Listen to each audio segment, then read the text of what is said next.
It's the latest step in the Menendez brothers' bid for freedom. California Governor Gavin Newsom announcing on his new podcast that he's calling for the state parole board to launch a risk assessment into Erik and Lyle Menendez, the brothers who have been pushing to get out of prison, arguing they're rehabilitated men after spending 35 years behind bars for murdering their parents, Jose and Kitty, in their Beverly Hills home. The question for the board is a rather simple one. Do Erik and Lyle Menendez, do they pose a current, what we call unreasonable risk to public safety? The move, outlined in letters to the brothers' attorney, is part of their appeal to the governor for clemency, one of 3 legal paths they're taking in an attempt to reduce their life sentences. There's no guarantee of outcome here. My office conducts dozens and dozens of these clemency reviews on a consistent basis. Still, family members backing the brothers celebrating the announcement. I'm beyond thrilled that the governor is engaged, and, here we go. Did you cry? Yes.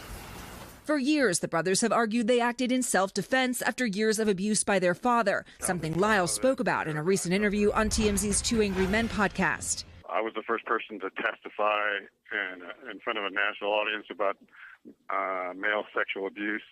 I received a lot of ridicule in the 90s about it, but also a lot of support. Last week, the Los Angeles district attorney took a more critical view, opposing the brothers' request for a new trial, casting doubt on new evidence they say backs up their claims of abuse. Is this credible evidence?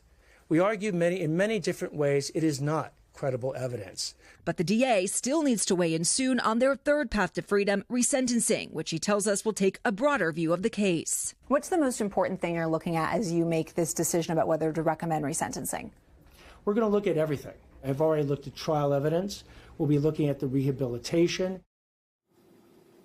Now, the DA says that also will include weighing the abuse allegations. As for the risk assessment, the governor says he wants the parole board to complete that in the next 90 days. The findings will be sent to both the current DA and the judge who is overseeing their resentencing effort. Savannah. All right, Liz, thank you. We want to turn now to NBC senior legal correspondent Laura Jarrett. Laura, good morning.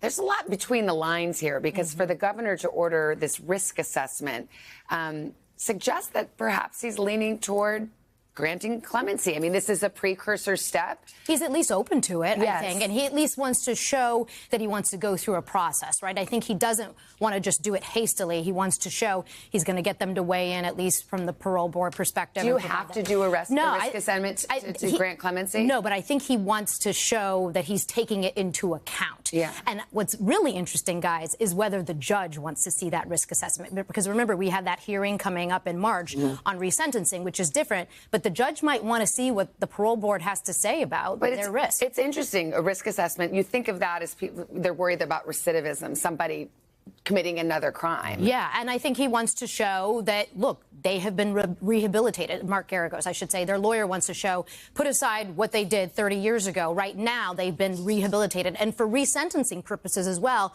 rehabilitation is really the key inquiry and acceptance of responsibility. You've talked a lot over the last few weeks and months about the different paths to freedom for the Menendez brothers. What's the easiest path at this point for them? The simplest for them is the governor to decide, right? He has the unilateral power. He could also obviously wait to see what the DA says, and he has said he wants to at least hear out what the DA says.